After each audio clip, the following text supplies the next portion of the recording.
I'm Dr. Fiona Lovely, and this is the Not Your Mother's Menopause podcast. I'm taking the taboos of menopause and perimenopause and bringing light to the dark. No bullshit, no shame. It's time for us to gain a new paradigm in female health, out with the old and in with the new, and I'm bringing fresh perspectives from someone in the arena.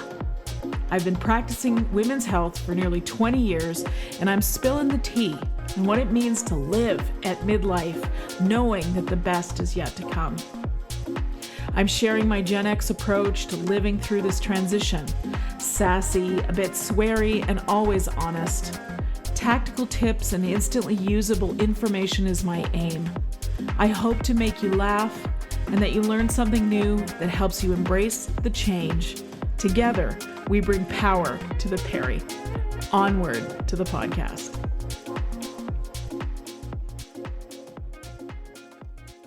You're tuned in to the Not Your Mother's Menopause podcast, and I'm Dr. Fiona Lovely. Thanks for joining me today.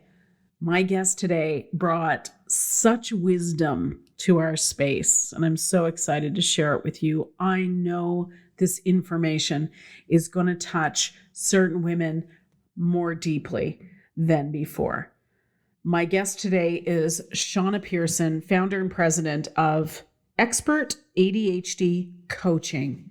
So, if you are a woman in perimenopause and all of the sudden you are scattered, overwhelmed, can't focus, can't accomplish tasks, just the world feels like it's closing in, or what Shanna refers to as, why can't I just fill in the blank? Then there's a chance you might have ADHD. And if I'm the first one to bring you that information, I want to do it softly as I can, because I know it can feel like a lot when you hear that. But what I want you to feel is the understanding that will come when you have the information and wisdom that Shanna Pearson delivered in this conversation today. So, some highlights. She referred to herself as having a stimulus-starved brain, and so she was constantly sort of grabbing for things that would fill in that blank. I could relate to that a lot. She talked about women in menopause having that, or women in ADHD, but certainly in menopause, having low self-esteem, internalized hyperactivity, which is how girls present with ADHD rather than boys, which is an externalized hyperactivity. And that's why so many women missed getting diagnosed. We talk about the connection between why it is that some women in perimenopause all of a sudden feel this impending doom, but also feel the emotionality and the mood shifts that come along with ADHD. And estrogen stimulates and regulates dopamine on a few different levels. But as the estrogen starts to fluctuate in early perimenopause and then drop off, that's a low dopamine state. And as Shanna pointed out, ADHD is a low dopamine state. So she gave us all kinds of tips and tools on how to navigate the world when you have a neurodivergence. And of course, she was here to talk about her new book called Invisible ADHD. And let me tell you, so the subtitle is Proven Mood and Life Management for Smart Yet Scattered Women. I could not consume this fast enough. The book is fantastic. There are over 100 tips on how to manage a scattered brain in a world that wants organization. And I'm telling you, these tips are so good. So good. My favorite was when she talked about mood scheduling. Listen in for that part of the conversation. Really, even as somebody who is a quote unquote brain expert by my education, I learned all kinds of things in this conversation. And so I'm hoping the same is true for you. In fact, you'll hear me say many times, I can feel a bell ring almost in my head when one of my guests delivers a nugget of information that I know is going to be so helpful and so useful to the women in my community. And that happened several times today during this conversation. So you'll hear the excitement in my voice as I download the information, if you will, and I hope you feel the same enthusiasm about it as I did, for sure. Okay, let me do a proper introduction, please, to my guest, Shanna Pearson. She's the founder and president of Expert ADHD Coaching, the largest ADHD coaching program of its kind in the world, providing one-on-one action-based coaching for easily distracted adults seeking personal, professional, and financial success. With over 26 years of experience, she has designed and led focused and goal achievement programs for executives and directors at Fortune 500 companies and world-class institutions, including Google, X, Tesla, PayPal, Pfizer, Intel, Ford Motor Company, Yale School of Medicine, Disney, Meta, Johnson & Johnson, Apple, and SpaceX, and has helped tens of thousands of adults transform their lives through her results-driven, brain-based approach. In addition to degrees in psychology and education, Shanna's credentials include a lifetime spent mastering her own ADHD. She personally trains, certifies, and mentors all coaches in her proprietary action-based coaching method and oversees more than 60,000 coaching sessions every year.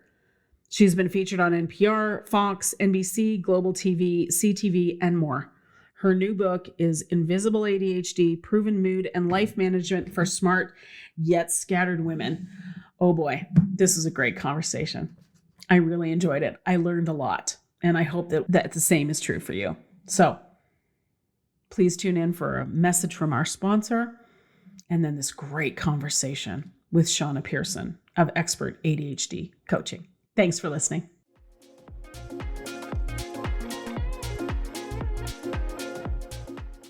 Right then, listeners, it's spring, the days are getting longer, and if you're anything like me, you're feeling that little nudge to shake off the winter cobwebs. And just like we might be tackling the clutter at home and washing walls and doing what my grandmother would have called spring cleaning, it's a brilliant time to think about a bit of spring cleaning for our bodies too. Now, hands up, who of you has a whole shelf dedicated to various supplements? Me too. Well, these days I've simplified things brilliantly with AG1. It's my little daily habit, and honestly, it helps me feel so much more energized as I embrace these brighter mornings. It's just one simple drink to support your digestion, your energy levels, and even our skin from the inside out. And because we're all busy bees, especially as we get out and about more in this lovely spring weather, the AG1 travel packs are an absolute godsend for staying consistent on those weekend getaways or busy work days. Now, when it comes to our health, we want something we can really trust, and that's why I choose AG1. With science-backed ingredients and real benefits I can feel, AG1 makes it easy to support overall wellness every day, and that's why I've been partnering with AG1 for so long. AG1 is offering new subscribers a free $76 gift when you sign up. You'll get a welcome kit, a bottle of D3K2, and 5 free travel packs in your first box. So make sure to check out drinkag1.com/Fiona Lovely to get this offer. That's drinkag1.com/Fiona Lovely to start your spring on a healthier note. I'm delighted to have AG1 as a sponsor of the podcast. Remember, it's a foundational nutrition supplement, and I drink my AG1 every day to support my immune health. It's all part of feeling our best during this fabulous next chapter.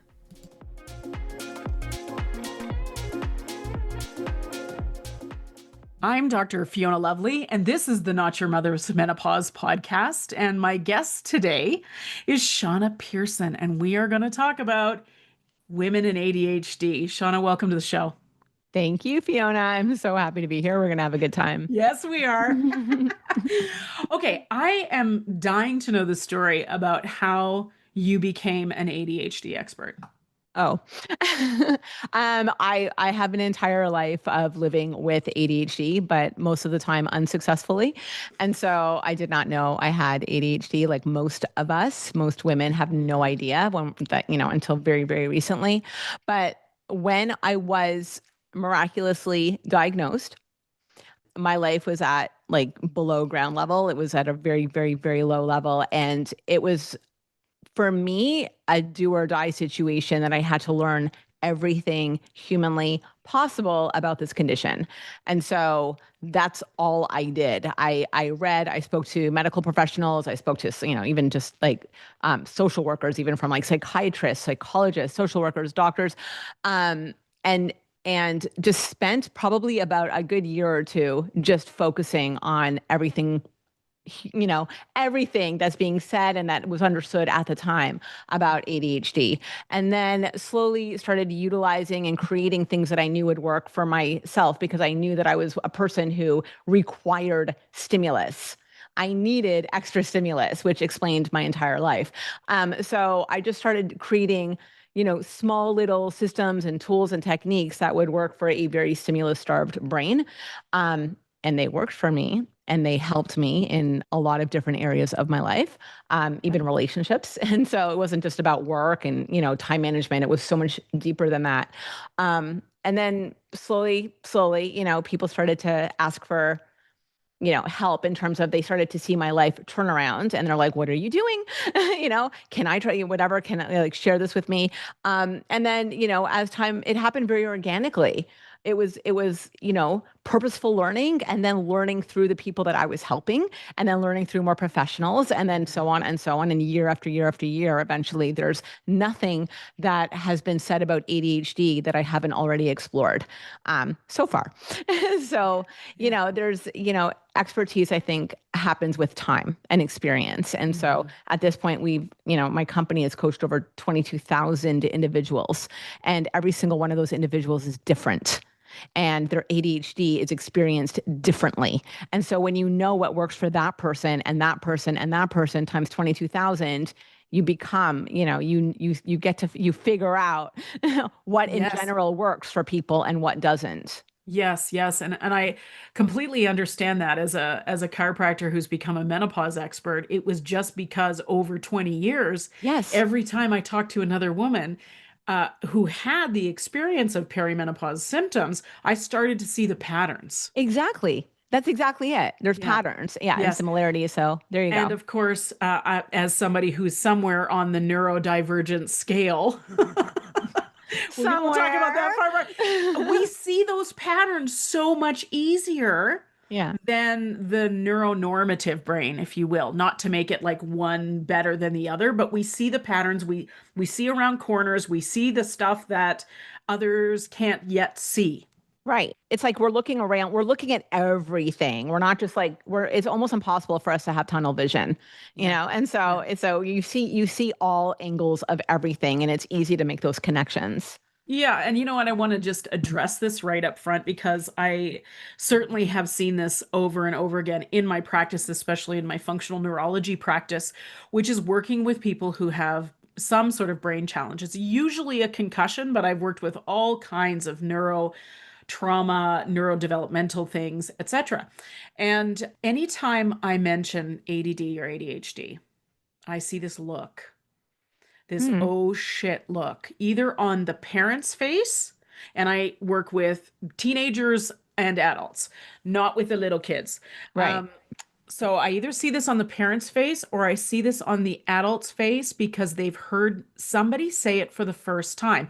And of course, for our generation, we didn't see the kids with Ritalin, but we babysat the kids that got the Ritalin. You know what we I'm had to talking about, right? we had to give them the Ritalin Yes, when we were exactly. babysitting them. I Yeah. know, right? Yeah. And so there was a lot of judgment about those kids, Yes. Yeah. about having the diagnosis, about being different. It was considered a learning disability. And that persists. And one of the things I see happen is that the teachers and the teaching aides, et cetera, that are in my practice, they say it's about coding. It's about coding the kids so they get the teaching assistance in the classroom. So Interesting. Okay. so what I'm Yeah. saying is I want to open the conversation about this not being a judgment thing. Like, please don't judge yourself if you are a woman listening to this podcast and thinking, "Oh my God, I think this is me. This is it. I'm toast. Like, this is terrible." Having ADHD is a superpower. You have access to things in your brain that a neuronormative person does not. Can we talk about that a little bit, please? Yeah, you're not going to like what I have to say. Okay, hit me. But I do say this often, so I have to say it here as well. ADHD is manageable. That's what everyone needs to know. If you're listening to this or you're watching this and you're like, oh my gosh, this is me and I have a brain like this, I'm doomed. You are absolutely not. In fact, knowing that you have ADHD and knowing that your brain is wired in a very specific way now gives you access to the tools that will 100%, and I promise you, 100% work for your brain and allow you to get from point A to point B. So knowing that you have ADHD is obviously the first step. Implementing tools, which is, obviously what I write about in my book and what we do every single day in my coaching practice, that's the second thing that you have to do. And then you will have the results you want. Okay. That Yeah. said, ADHD, in my opinion, is not a superpower. Okay. And the reason I don't think it is a superpower is because I know for a fact, just based on myself and based on everyone we've ever worked with, having ADHD is very, very difficult. And living with ADHD is difficult. You have always been the square peg trying to fit into a round hole. You have always been misunderstood by most people in your life since day one, whether it was your teachers or your parents or your siblings or your partner or your friends. You are, it's usually for most of us, it's very hard for us to trust ourselves because we say we're going to do something and we mean it with all of our heart and then we just don't do it, And so the next time you say you're going to do something or you want to do something, there's always that incredibly loud voice inside your mind that's like, no, you won't, nice try. Like you're not going to, right?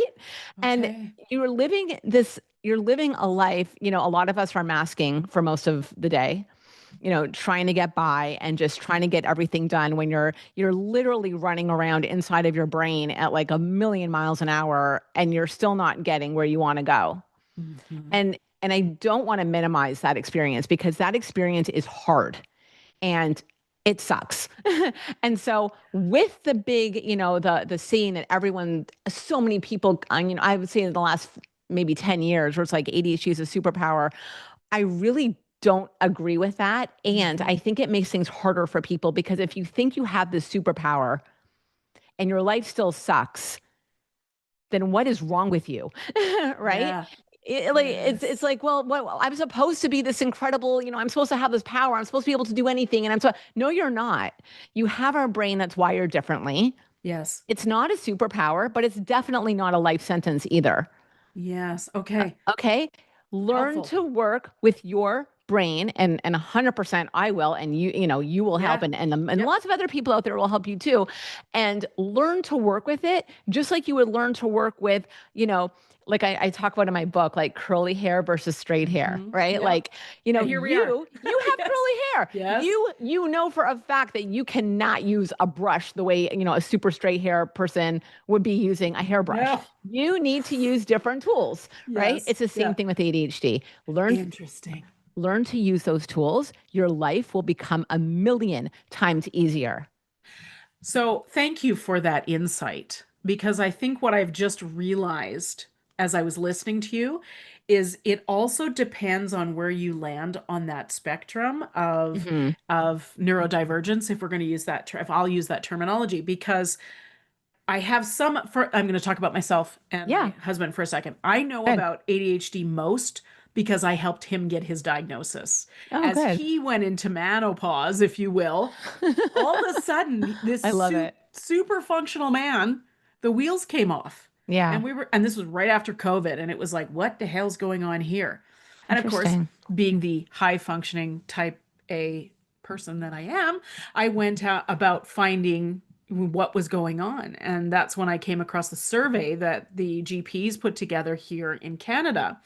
that looks at sort of common traits of someone who has ADHD Hmm. and gave him the survey. He basically rated the highest on every single question there. And we went, oh shit. Okay. We weren't seeing that one coming. Right. So that was very eye-opening for this household, Yeah. and especially being able to see the masking behaviors that he had done for many, many years. So I want to talk about Oh, for masking here. sure. Yes. Yes. Yeah. And he was that classic kid, supremely highly intelligent in elementary and high school, Hmm. considered gifted. Remember the gifted program? Oh, yeah. And all of those, right? Like, how are those kids doing now, right? In our Right. I went generation? to a school where there were where part of it was for gifted kids. I was Yeah. not one of them, Yes. but that they were there. Yeah. Yes, exactly. It wasn't my experience either, but it was his. And so the bar was set so high for him as a child Yeah. that he stopped trying because he felt like he was constantly disappointing people, which is Right. very difficult for an Yes. ADHD person who's also Yeah. highly sensitive. Yes. Yeah. No, it is. It's difficult and it's not it's honestly not really fair. Yeah. Yeah. Yeah. So what I just realized when you were talking about it not being a superpower is for me, I have some of the traits. And when you mix that into high functioning type A, like let me go at something and I've got that shit done, wrapped up with a pretty bow, organized, on time, early, etc. Hmm. But he is more classically ADHD and he's exactly as you described. And I can see the tension in not being able to complete things is so interesting, which I had not thought about that. And of course, if you have somebody, some smart ass coming along like me saying, oh, it's a superpower, and you feel like you're failing on all these levels. Right. So thank you for that Right. awareness. That's so Yeah. powerful. I think it's really important because it just makes people feel worse about themselves. Yes. I'm like, wait a minute, Yes. I'm supposed to have the superpower and I feel the exact opposite. Yeah.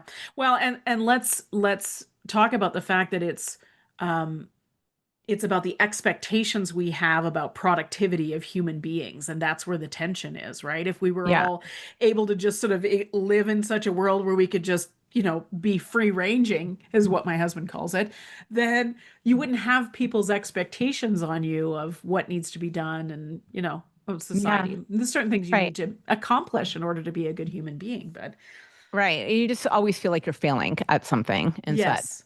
which Yes. is, which just leads to so many people with ADHD, especially women, have incredibly low self-esteem. Yes. Okay, let's dig into that, please, because low self-esteem. Oh my gosh, we have to talk about that. I All mean, right. it's all connected to exactly what you were just talking about. You're trying to do everything and you're trying to do it really well. And you have all of these expectations and other people have these expectations too.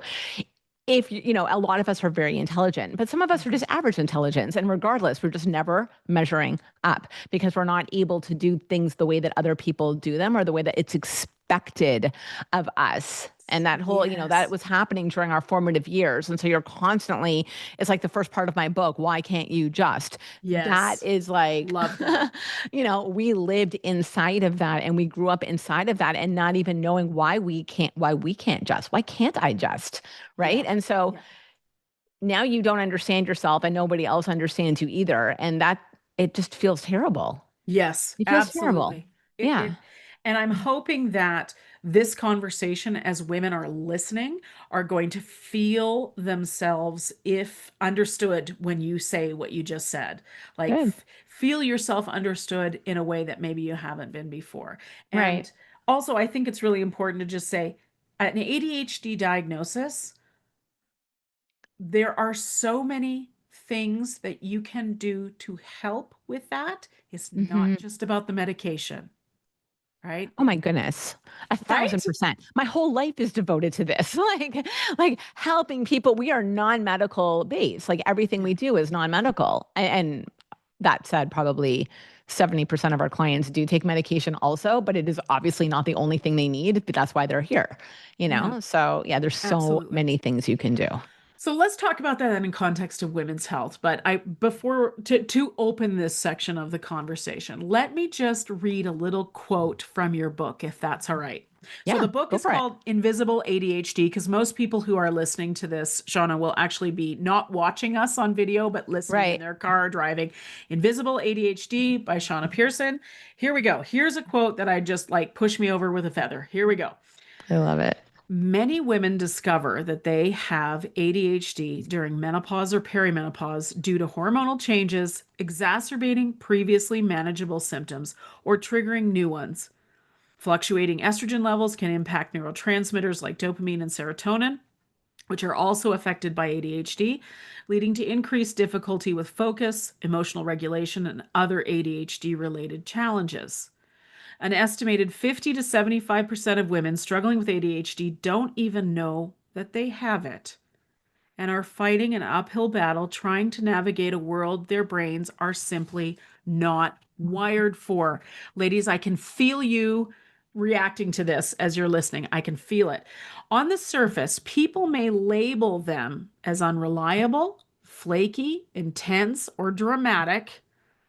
Hmm. But inwardly, these women are plagued by severe overwhelm, emotional chaos, chronic stress, catastrophic thinking, and feeling misunderstood by everyone.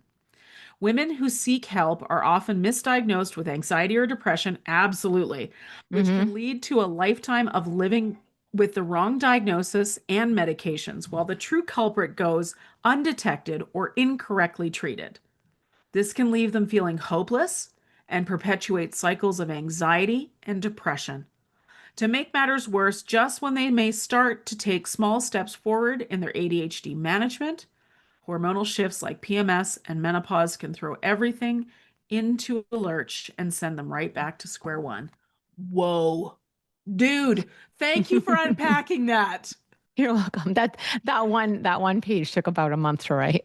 Did it really? Yeah, it's like there's just so much to say. There's so So much to much. say. Yeah. And every single thing there is 1,000% true. And then, you know, you could times it by 10 for the intensity of, the emotional intensity of that reality. Absolutely. You're Absolutely. living with something it is invisible, especially for girls. It is, Yeah. you cannot see any of this. Even the symptoms are not disruptive for other people. And so we are constantly going under the radar. And that in itself is so difficult to be living with Yes. because you are Absolutely. wired so differently. That's a big deal. It's not just like, oh, yeah, okay, fine. I think differently. Great. No, you're not. You don't just think Yeah. differently. You are wired differently. You experience life differently. Mm-hmm. Mm-hmm. Mm-hmm. And not Un- knowing why is very hard, which is why when you do yeah. know why and it's fixable and you can start doing things differently, everything changes so fast in the best way possible. Okay, love it. Well, and as I love to say, once we explain what's going on, then there's an opportunity for self-compassion because one of the things that women do, of course, is we blame ourselves and internalize everything, Yeah. right? The Yeah. culture has taught us to do that. So we just are doing what we've been taught since the day we were born. And actually, let's have some understanding of what's actually going on. A woman is more likely to be misdiagnosed with anxiety and depression because of the loss of estrogen in her 40s. But what if it's ADHD? Hmm. Then the solution isn't an antidepressant or an anti-anxiety Mm-mm. medication at all. Let's talk about that. So here's the thing. I want to talk about anxiety and depression. May I? Okay. Please. I have a visual, and I know that not everyone, most people are not going to see this, but a few people will, and I'll try to talk it out loud. Okay. When you are a woman and you were born with ADHD, just like I was saying earlier, you have always been the square peg trying to fit into a round hole. You have been misunderstood by almost everyone for some unknown reason, because you don't know yet. You cannot get from point A to point B easily. You tend to have a much more stressful and dramatic life than most of your peers. Ooh, You okay, tend wait, to wait. be, mhm, Pause that for a second. Did you yeah, guys hear that? A more stressful and dramatic life. In yeah. case the ladies who are listening go, why am I always in trouble? Why is there always some drama coming in? Why am I waiting for the next shoe to drop? Why is this always the case? Why does this stuff always happen Happen to to me? me. Yes. Yes. Yes. Go Here's on. why. Yeah. So you've been living in this, and I want, first of all, if anyone relates to this, I need you to know that you are absolutely not alone, and in fact you're in the best company possible. So there are so many millions of women in a very, very similar situation as yourself, even if none of them are directly around you and you don't know who they are yet. So that's number one.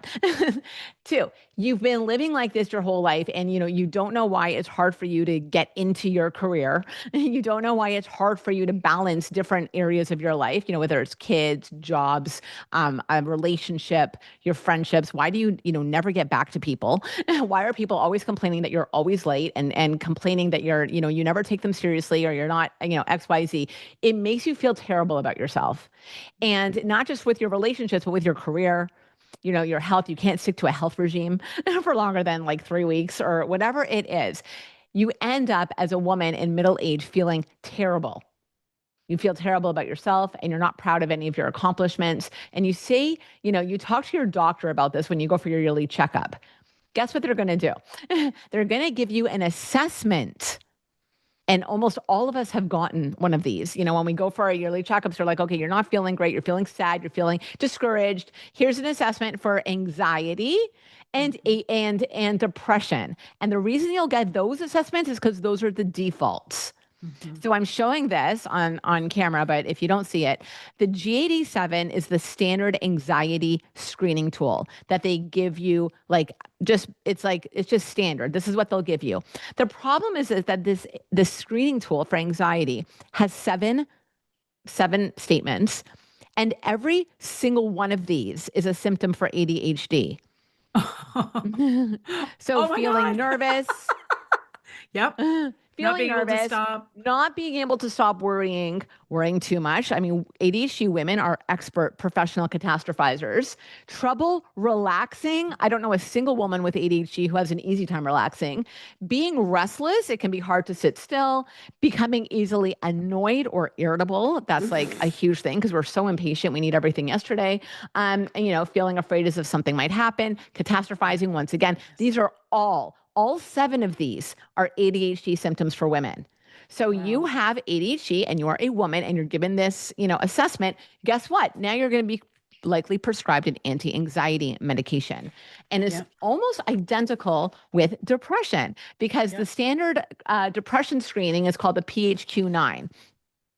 And on the PHQ-9, which they'll give you on a clipboard at your doctor's office, Yep. there are 9 statements, and 8 of the 9 are ADHD symptoms. 8 of the Amazing. 9. Once again, feeling down. I just said you just went to your doctor. Your life isn't working out. Of course you feel down. You have trouble falling or staying asleep.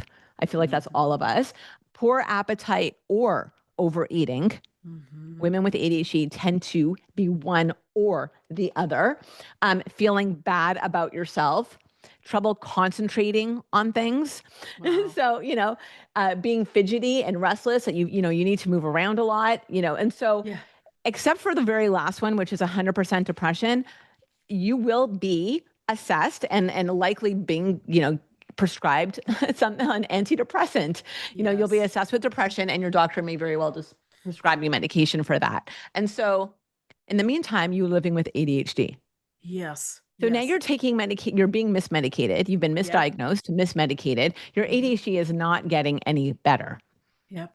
So Yep. how do you think you feel now that you've actually seen a doctor and you're actually following their advice and taking medication and you're Yep. still not feeling better? It just Yes. makes things that much worse. And that's, to me, what's the most heartbreaking is because you have everyone, has the best intentions, and you even went to your doctor and you talked about it, and you took these assessments and they gave you a prescription, and you're doing it every single day. You're even remembering to take your Yep. medication, and your life is still not working. So Yes. it's like everything now times 10. It's just bad. Now, not even that doesn't even work for me. But Meanwhile, you Yeah, were yep. just misdiagnosed. And in fact, you actually have ADHD. And maybe, maybe you need medication, maybe not. It doesn't matter, but you need to do the strategies and the tools and the techniques and whatever you need to do to get things to work out for you. You are able to now go from point A to point B. You're able to, learn how to communicate better. You're able to learn how to be more organized and on time and, just more like trust yourself. And how do you think that's going to affect your emotions Mhm, and your mhm, anxiety? You're going to feel 100 times better. mhm, mhm. Yeah, absolutely. Fascinating. So it's not dissimilar to I have a friend who's done surveys of women, thousands of women, asking them what their most common menopause symptoms are. Oh, yeah. And of the top 10, nine of them are brain based. Yes. So Yeah. medicine does not understand that at all. They see that they hear a woman is having anxiety, depression, just as you said, and they go, okay, if it's anxiety, here's an anti-anxiety pill. Take it for the rest of your life. You'll be fine. Right. So we have this sort of misdiagnosing happening, and I think one of the things that makes it difficult to get medicine loves protocols. And as Mm-hmm. we started this conversation with, every single woman with menopausal symptoms is different and needs a different kind of treatment. You said the same thing about women with ADHD. Yep. So there's not a it's not a linear thing. It's not a you've got hot flashes, here's the estrogen, you're fine. It's Right. There's no one size fits all. absolutely. And when we're Right. talking about a patriarchal system like medicine, that is a difficult thing to pull off, Mm-hmm. right? Yep. So this is why the show exists, Shauna, is so that women can advocate for themselves through the information we deliver on this show. Good. So, Good. So, if you've been diagnosed with yes. anxiety or depression, and for some reason that you can't quite put your finger on, you're still not feeling the way you want to be feeling, right? And you think perhaps it is ADHD. Maybe you do have ADHD. If the one thing I would say in terms of wanting to know whether it's ADHD or not, there's a couple things you will ask yourself before you need to see any professional. Number one, have the symptoms that you're experiencing, have these been symptoms for your entire life? Not Ooh, just in the that's last good. 5 years, not just in even the last 10 years, or not since COVID or anything like that. Have you been doing these things for your whole life as far as you can remember? Because a proper ADHD diagnosis will go back in your history. And Yeah. so that's number one. Number two, the symptom that is not on the anxiety and depression scales, nor I'm going to highlight this, nor is it on the ADHD assessment, but it should be, because the ADHD assessment is very executive function based. You said you had your husband do it, and Yep. so the assessment I'm talking about. There's nothing in Yep. there on the emotional spectrum. Nothing. Nope. And Nope. women who have ADHD Right have here. all of the exact. I have the same thing. I'll show it to Yeah. you. So Yep. Yep. have all of the emotional symptoms, which are not Yes. on that checklist. And so if you're a woman with ADHD, you still might be misdiagnosed. You need to, so number one, so here's what, if you're a woman and you think you might have ADHD, have you had these symptoms your whole life? Have you felt like, it's hard for you to go from one place, point A to point B? Is it really hard for you to stay on track? Do you feel like you have a gajillion things going on in your mind all at the same time? And do you experience overwhelm to the Mm, point where you feel totally paralyzed? paralyzed. Oh, I saw that coming. Where it's like, Yeah. I call it the deer caught in headlight syndrome. And if you've had that deer caught in headlight syndrome where you're just like sitting completely still and no one can tell that there's anything going on with you, but you are just like spinning Hovering. at Yes. again at a million miles an hour, Yep. not going Yep. anywhere. Yep. If that has been part of your day to day since you can remember, please go to see an ADHD specialist that has a lot of experience working with women. Yes. Yes. Oh my That God. is that is what I'm telling you. Like, you need, if you want to know that you have ADHD, go to a specialist, but go to somebody who understands how women experience ADHD. Yes. Very different. And my understanding of it, the best way I've heard this described, I'd love to hear your thoughts on it, is that many of us were missed in terms of being diagnosed when we were kids because for women, the H part, the hyperactivity part, is internal. So we were not Mhm. disrupting classrooms the way little boys did. Correct. Correct. We were seeking stimulus in our mind, which means, you're attracted to you don't know this, by the way. This is completely like you're unconsciously doing this, but you're attracted to drama. It's kind of like a magnet in a way. We're attracted to like the most engaging, stimulating things. We overthink. That's why we're such great catastrophizers, because it's like what we say, in the media, if it bleeds, it leads, right? And so you'll never see a newspaper with a boring headline. Your brain does not create boring headlines because your brain is amazing at creating high impact, high stimulus. Oh my God, what's going to happen? This is going to happen. This is never going to work out. I'm not going to be able to do this. What if that happened? Like all of these really high stimulus headlines are constantly flashing through your brain every single day. And it's stressful. It is so stressful. And it's our day-to-day life because that's stimulating. And we need that stimulus. Our brain creates that extra, stimulus just to keep ourselves on some kind of like homeostasis, but it doesn't work because it's so stressful. Is that just about dopamine?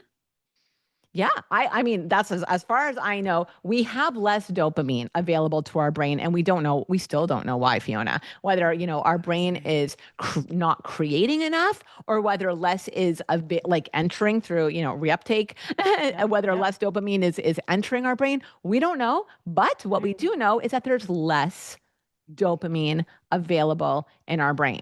And it's always been like that, not just since you started going through perimenopause. But that said, a lot of women have managed to, not knowing what was going on with them, not knowing that they were living with ADHD, they still created tools and systems that, help them get from point A to point B. And they're having an okay, pretty good life and maybe, even a fantastic life. But then they hit perimenopause. And now your estrogen levels are now on a decline. And estrogen, this is important, everyone take notes, estrogen regulates dopamine. Yep. So when your estrogen levels decline, your dopamine levels decline. And for a woman with ADHD, your declining dopamine levels are already at a very low level. So now all of those systems and tools that you've been like using to get by in your life, they effectively stop working because now your dopamine level just like plummeted. Okay. So not only does dopamine regulate Estrogen regulate dopamine, but there also is like an affinity thing that happens with the neuroreceptors. I mean, it's such a fascinating thing. And then you've got the decline of progesterone, which affects the GABA system, which is that calming system. And then we've got the loss of testosterone. Anyways, so I think this is an excellent place to say when estrogen declines, when estrogen declines, dopamine declines. Yes.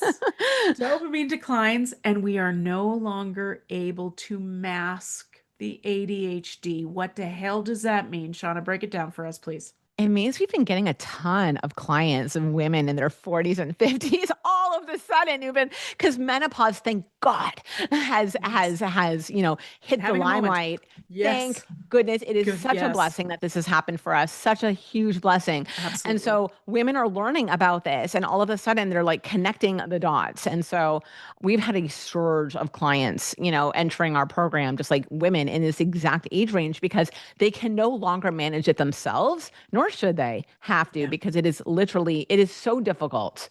It is so difficult when you're going through perimenopause. Yes. And once you've hit menopause, and it's just like, you already have a brain that has a lower amount of dopamine. Like, what are you doing? Absolutely. Absolutely. Yeah. So all it means is that, honestly, all it means is that the tools that you needed or that would have been awesome for you to have 20 years ago, you definitely need them now. That's all it means. And those tools are going to work for you, whether you're 20 or whether you're 50 or 60. Yes. Yes. What does masking mean? Break that down, please. It just means you have to act like somebody who you think you're not. Oh. You just have to put on a different persona for most of your day, whether it's in your marriage or whether it's with your kids or whether it's at work. And it's not It's not the persona that we feel is our true self. Wow. Because then you get home at the end of the day or after, masking all day long and you are freaking exhausted Yeah. because you've had to put it on that whole time. Yes. But I do want to say that Please. mask that you've been putting on, unless it's been given to you by someone else and scripted, like here, you have to be this person. The mask that you've been putting on is still coming from you. And I Interesting. think people don't give that enough credit because they're like, well, that's not really me. I've been masking all day, all life, all month, all year, for the last 50 years, I've been masking. But you've been masking with a creation that is yours. Like an idealized version of yourself? I don't know if it's idealized, but it could be. It's just the one that can get by. But it's still your creation. It's your mask. It's your baby, this Right. is what you've come up with. This is what's gotten you by. Don't Wow. hate it. Don't Yeah. hate it. Oh, I yeah. feel like we need to embrace the mask that we've been creating because it's part of us. Mm-hmm. It's part of us. And so many women and men, especially men, by the way, if we're allowed to say that on the show, but have been professional maskers and they're so angry about that. And I think there's a lot of shift that happens when we realize like that mask is still a part of us. It's still us. And you did a great job. And that part of you that's been getting you by for the last X amount of years, that's still you. It's an element of you. It might not be your deepest, most emotional, your deeper emotional self, but it is definitely an aspect of you. Own Yeah. it. Own it. This is one of those things that I feel will be the space for self-compassion when somebody Yeah. understands what you just explained. Again, when we understand what's happening, we no longer blame ourselves. And I think that's a really beautiful, beautiful place to be.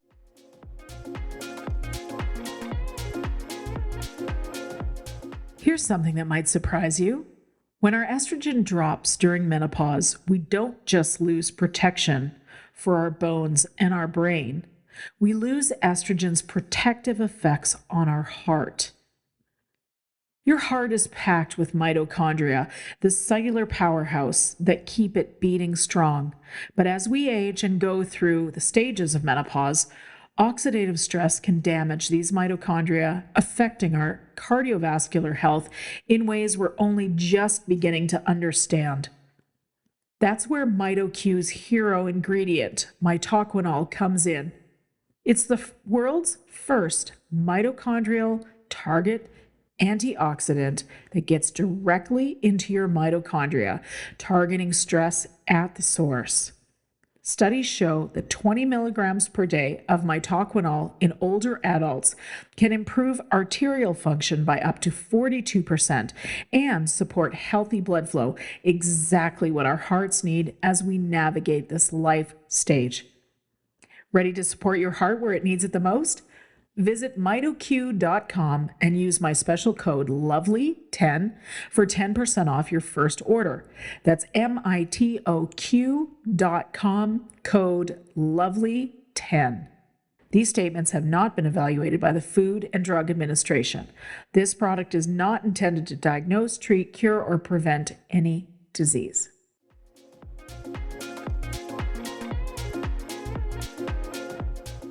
Okay. Right. Low self-esteem. Let's talk about that. How does that factor into ADHD?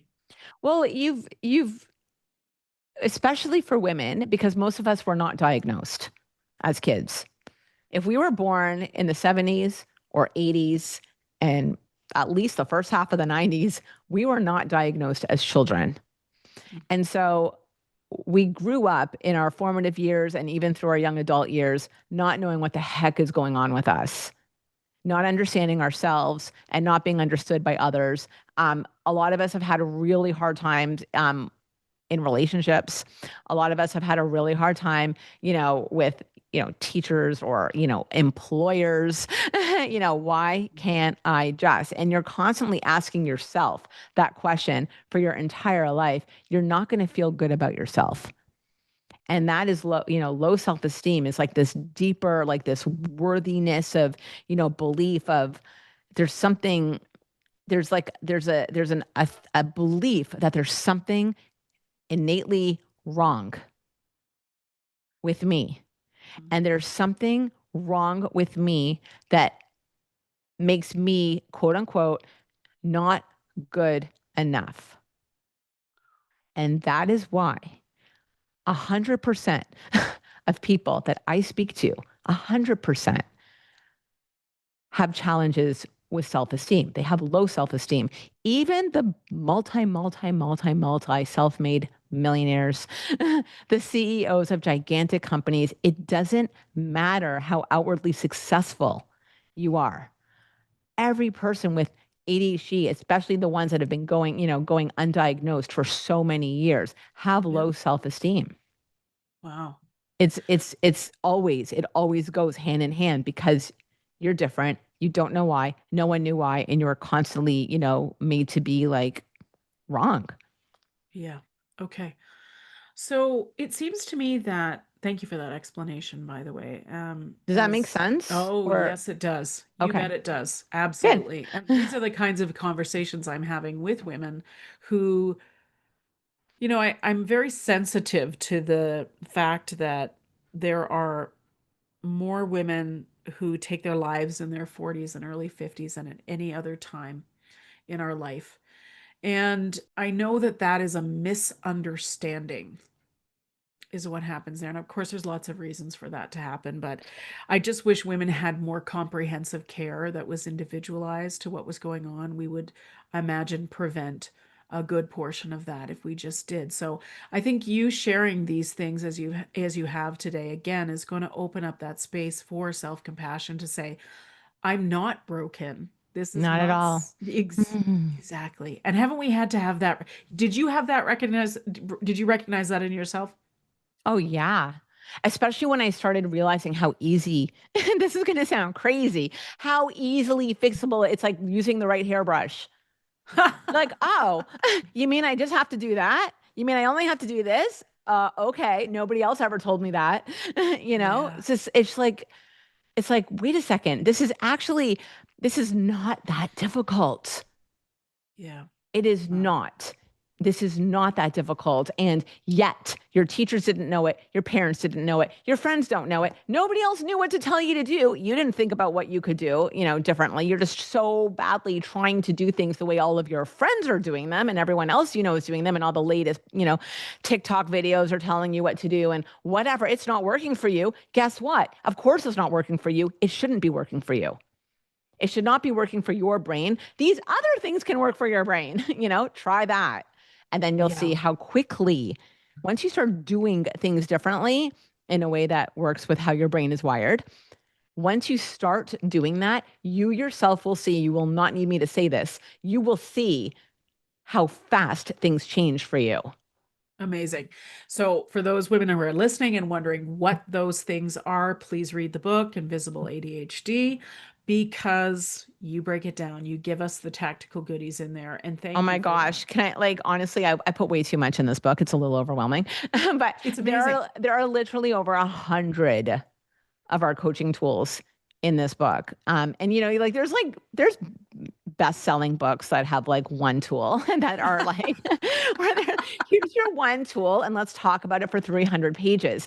And there's something beautiful about that, right? And but this is kind of the opposite. This is like so many tools only because I started off with, not everything is going to work for everyone, but the fact is I can absolutely guarantee you that at least, 5 of these tools are going to work for every single reader. And if you can implement even one of those 5, your life is going to become easier and you Uh, will feel better. And that is my promise. which is amazing. And you know it because, as you said, you've taken care of thousands of women at this point, men and women, thousands of people Yeah. with ADHD. Yeah. No, we So, know these work. We do them like this is what we do, this is what you so do. yeah. Okay. How do you gamify the tasks? You want to do the least. How do you gamify the Gamify. task? Well, Yes. there's there are so many ways to gamify. It depends on what's fun for you. Like we have people who just like incorporate um timers and I have to beat my time from last time or I could get you like Fiona, I'm going to do this and we're going to do this at the same time, okay? Like and like, let's see like who can do it first.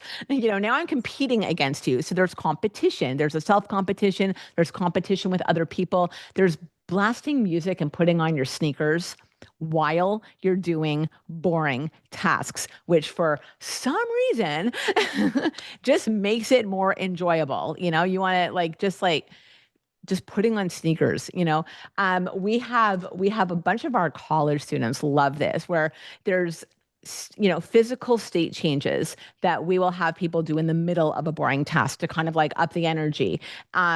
Even if it's just like, whether you're doing wall push-ups or whether you're running up and down the stairs or doing door slaps in your house, whatever it is. But, we'll have people roll a dice to tell them what state change they should do so that they never know what they're going to do. It's not predictable. But those are just like some super simple, how to make it more enjoyable. So you're not just like going through the motions. You have to mix things up. You have to make it a little bit unpredictable. That's why I like the dice because you Yeah. don't actually know what your state change is going Yeah. to be. Yeah. Yeah. And then do it. Don't just talk about it. Don't just listen to me talk about it on this Yeah. podcast. Yeah. Do it. Yes. Yes. Yeah, Okay. This is good because I see my husband struggle with tasks all the time. sure. I am not that person. I love to organize my to-do list so that I can do them in some sort of order that makes sense to my brain. That's what works Mm, for me. good. But I always say to him, do the things you don't want to do first because then the other stuff isn't so bad. So I don't know if that actually works. How does that tactic track for ADHD or not? I think it tracks a little bit. There's Okay. part of it that tracks. Here's what I would tell you. There's in my book, I talk about this. You probably already know this, but mood scheduling.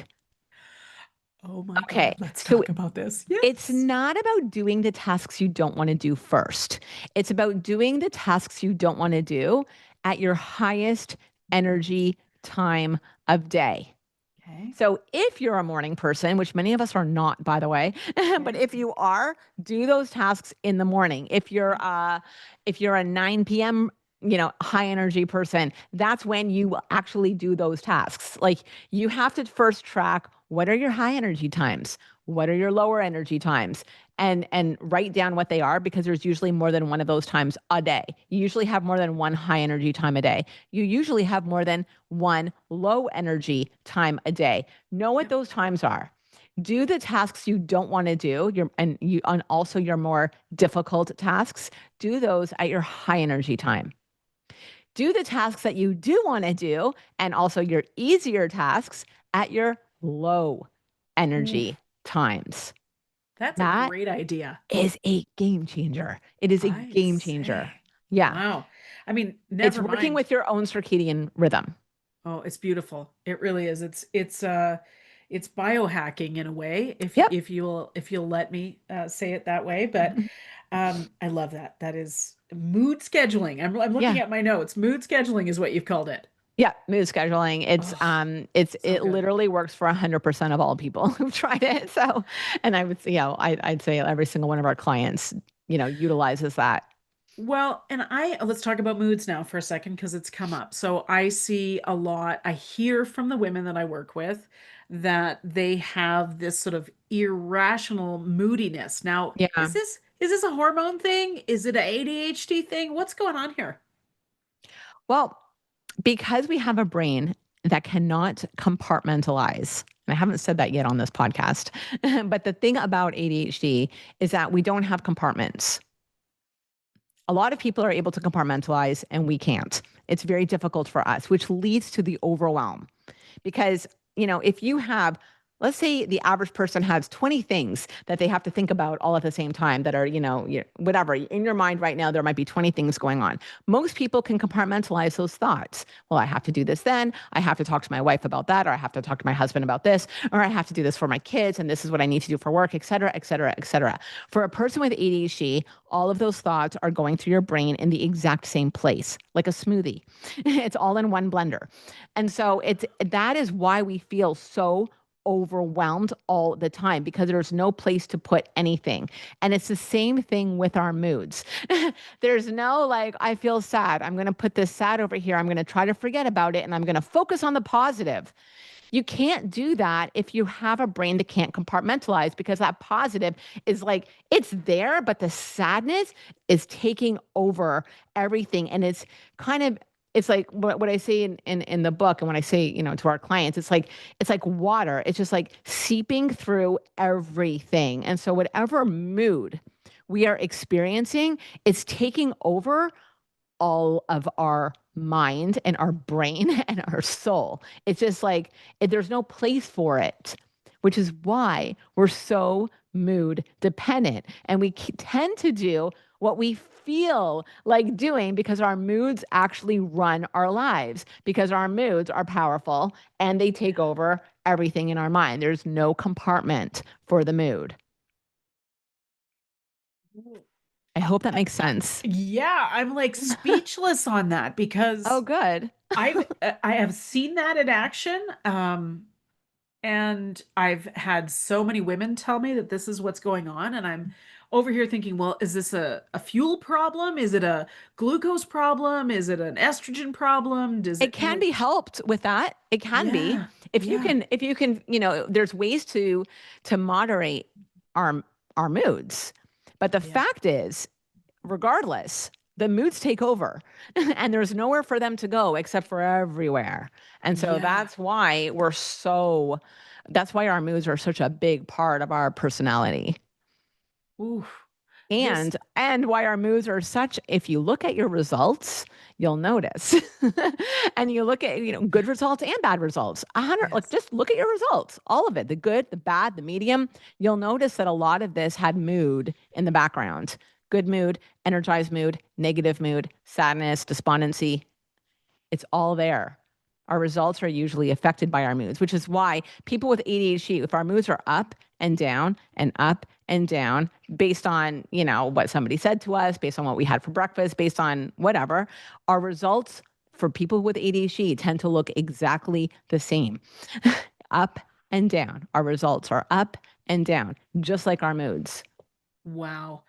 So this compartmentalizing or the inability to compartmentalize, I have never thought of it like that. That is That's everything. fascinating. That's everything. Yeah. Our inability to compartmentalize is the root cause of all of our ADHD symptoms.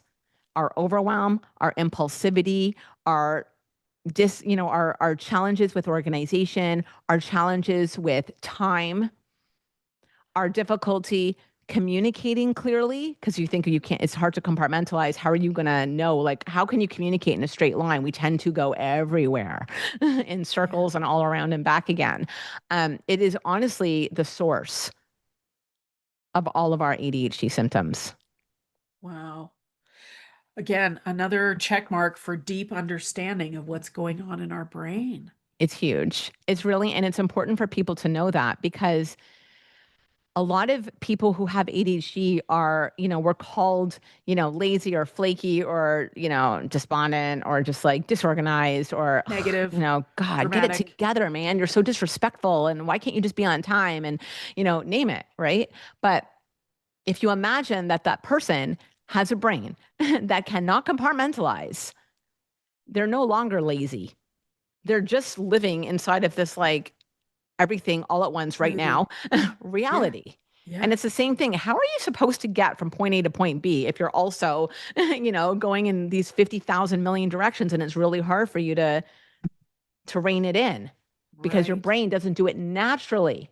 Right. But there are ways to do this, which obviously I talk about in the book, and I talk about it, my Yep. whole life. Like, this is what we do. There Yep. are ways to do this. We just don't do it naturally. right? If you never took care with your hair, Fiona, and you just woke up Oh, and went Lord. out the door, and I don't even, you and every other person with curly hair that I know, forget about it. Yeah, You it's not have to, happening. it's not happening. You just have to do things, right? You Yeah. got to put the product, you got to do whatever it is that you do, you have to do it. And then your hair looks amazing. Yes. And Amazing, somebody, but right? I had to learn that, right? You have to learn it. It's not natural. If you were born in a time where nobody talked about this, like back in, if you were born in the 1200s with the Mhm. same hair, you would just have really frizzy hair. Yep. Yep. There was no product back then. Nope. You know what I mean? But so knowing about it, and it's not that difficult. You put the right product in, and you know about it now. It's the exact same thing with ADHD management. We And so have a it's, brain that cannot compartmentalize. There are ways that we can do things that create compartmentalization for ourselves and for our lives. That's what we do. All of a sudden, it's like the angels are singing and like the sky is open and you are free. wow. You are free and you are in control and you're in the driver's seat and you're able to do whatever it is that you want to do. And I know that. I know that that's possible because I see it every single day. Wow. So you've taken all of this wisdom that you've learned over treating your own ADHD and then sharing it with others and then coaching, and you've put it into this book and you have a coaching program as well. Can you talk about Yeah. that, please? Which part? Well, I can tell the The, coaching the the coaching coaching program. program came Yeah. before the book. Okay. I just wanted to I just really wanted to help people like me. It's like Yeah. a coaching program for people with ADHD is like the worst business decision anyone can make. Like, let's be honest. Yep. Okay, we're working with people who are always losing their wallet and like can't pay for, always late on bills and, whatever. So this was not like, ooh, let's start. I've never taken a business program in my life, like ever. I don't know anything about that. I still don't really. I just wanted to help people. And so I started taking what I knew worked for me and the people that I was friends with and, that I was helping. And I started slowly helping other people. It didn't become what it is now because it's really big now until I started hiring other coaches to be me. And they had to be me. They had to be like mini me's, Yes. So it's really hard for us to hire incredible coaches, but we do. And I don't have a product. I don't have a group coaching program because I don't think that those things work as effectively as what we do, which is really just one on one, you know, over the phone or video, but it is one on one. So every coach works with one person at a time with their specific challenges and their issues. And we take you, figuratively by the hand, pull you out of the quicksand and get you, doing the actions that you need to do until you're on your way and doing things completely differently, with the same personality and the same awesomeness that you are, but just doing things differently in a way that works with your brain and for your life. And that's all we do. We have, a coaching company that does one thing, one-on-one coaching. And, Amazing. You can find us at Please. ADHDcoaching.com, Yes. Yes. ADHDcoaching.com. It's pretty simple. And, and, and that's it. And I insist that every single client get what they came for because, Amazing. you're not locked into anything. Like people can leave whenever they want, but people stay because it works. And we're very action oriented. We're not going to, talk about nice fluffy things. We're going to make you do the things that you have to do. And we're going to do it with lots of love and you'll get what you came for. Amazing. And the book has, over 100 tools. It's Invisible ADHD. You can get the book wherever books are sold, and just it will help if you actually do the tactics and the techniques that are listed in the book. It will help you. And Amazing. and what everyone needs to know is that ADHD, I swear to you, every single person needs to know that ADHD is totally manageable. So never feel bad about yourself ever because you have a brain that works differently, just like, Fiona, just like you have hair that's curly. There's Yes. nothing horrible going on here. There are ways to figure to use what's out there and to do things differently. And you will go from point A to point B so much easier and with a lot more lightness and fun and enjoyment than before. Amazing. Amazing. I can just feel how useful this conversation has been for the women that are listening. So thank you for dispensing your wisdom and sharing what you've learned in your own journey with the listeners of the show. Thank you. It's my pleasure. I'm here to serve. That's it. I just want everyone to be helped. And however you find that help, I just pray that you do.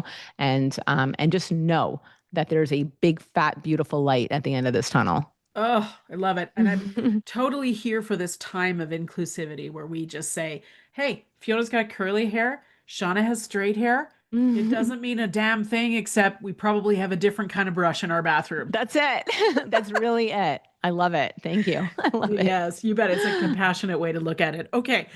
I have a final question I ask all my guests on the show, and I'd love to ask you now if I may. You may. Oh, yay. Hit me. Knowing what you know now, what would you tell your younger self? Oh my gosh. Knowing what I know now, I would tell my younger self exactly what I just said, is that there's a big, fat, beautiful light at the end of this crazy tunnel. There really is. Because I really didn't know that. And I was very sad for a lot because it felt like it would never end. Yeah. Yeah. Beautiful. Beautiful. I know this episode will touch a lot of lives. Thank you, You're Shanna Pearson, welcome. for coming on the show. You're welcome. Thank you, Fiona. And thank you for doing everything that you are doing. I love what you do. And I'm grateful for what you do. And you are just extraordinary and you have the best energy. So Thank you. Thank you. I so appreciate the time.